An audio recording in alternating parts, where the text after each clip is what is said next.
So, sobrang bad trip ko lang po ngayon. As in, hindi ko po alam kung ano dapat reaction ko sa ganito. Actually, galit na galit ako sa ganito. Kasi guys, may halong lungkot din.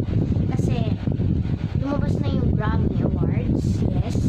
And, if you guys know na nasali ang BTS sa Grammy nomination, and sobrang saya ko at that point. And then, ngayon na alam na natin kung sino winner, nalungkot ako na may galit. Kasi, as an army ako, fan nila ako.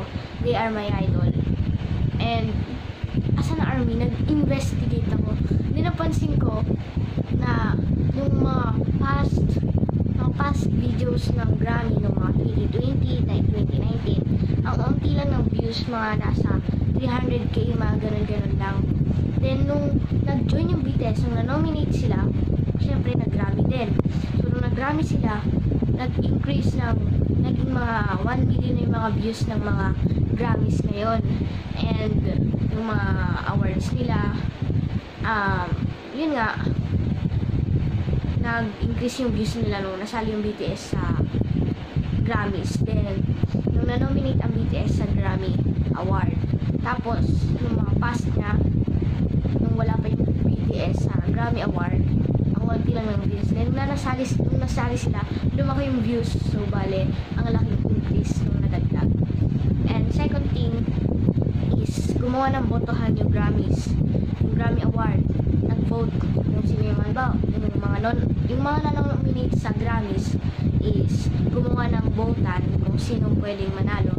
Then, ang daming nag-vote sa BTS, but hindi nanalo ang BTS. Like, halos nasa 100% yung nag-vote sa BTS, pero hindi pa rin nanalo yung BTS. And nainis talaga ako, mga ka-cuteness, kasi ang dami na nilang proof na dapat manalo ang BTS, pero hindi pa din. Then, nung nag-ano ko sa mga TikTok, yun nga yung nakita ko, kaya naisipan ko mag-investigate din. Then, sa mga TikTok, ang mga profile nila ngayon is Grammy, tas may X. So, bale, parang hindi na sila naniniwala sa Grammy. And, naisipan ko din na Grammy is just using BTS for views. Feeling ko lang po, mga ka-cuteness, kasi ang dami namang proof na panalo na ang BTS, but hindi pa rin sila nanalo. Kasi, ang dami ng examples na ginawa, pero hindi pa nanalo ang BTS. And, yun nga, naisip ko lang na they just use BTS for views.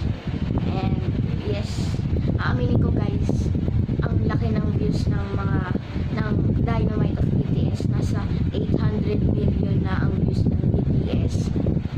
Yun nga lang, tapos pag 1 billion ang views ng Dynamite ng BTS. Pero, hindi pa rin sila nanalo sa Grammy. So, naisip ko lang talaga yun. And, nakulit ako. Sorry guys. Yung pusa kasi lang bigla to ako. Akala ko kasi ito. So, yun nga guys. Kinakabahan lang. May lungkot ako. Then, after nung lumabas ng Grammy Award, syempre, malalaman natin na malulungkot ang mga BTS kasi hindi sila nanalo. So, after ng Grammy Award, nag-live ang BTS. Nag-live sila. Tapos, napansin ko lang na nag-live sila. Tapos, may cake na in V-Live, if you guys parod nyo yun, may cake sila na BTS na nakasulat voted for Grammy nominations, na ano sila sa Grammy nominations. So, sobrang happy nila nun. Then, may napansin din ako, nag-prepare din sila ng golden cake kasi akala nila mananalo sila sa Grammy. Siyempre, dapat manalo ang BTS sa Grammy. And, sa mga Twitter din, ang daming issue kasi dapat nga BTS ang nanalo. Halos ang dami ng armies. So, bale, siyempre, binote nilang BTS na manalo. Ang ganda kaya ng show nila. Ang ganda ng BTS. Dynamite. Hindi pa rin namin alam kung bakit iba yung nanalo. And, yun nga, ang naisip ko lang is, Grammy, ginamit lang ng Grammy yung BTS for clout, for views.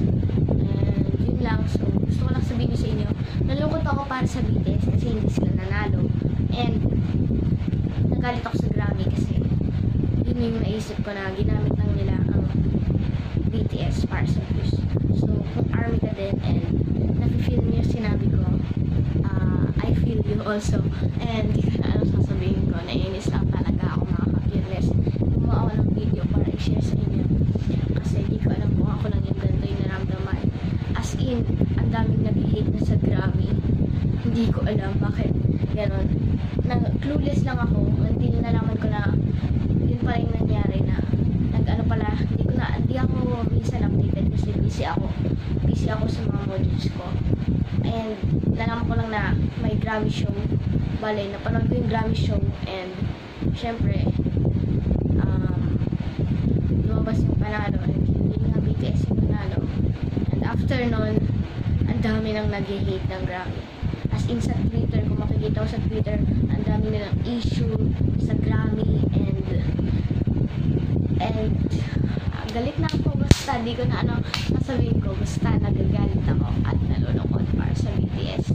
Like, nung nag-live ang BTS, halatang-halata sa mukha nila na malungkot sila and I'm just sad for BTS.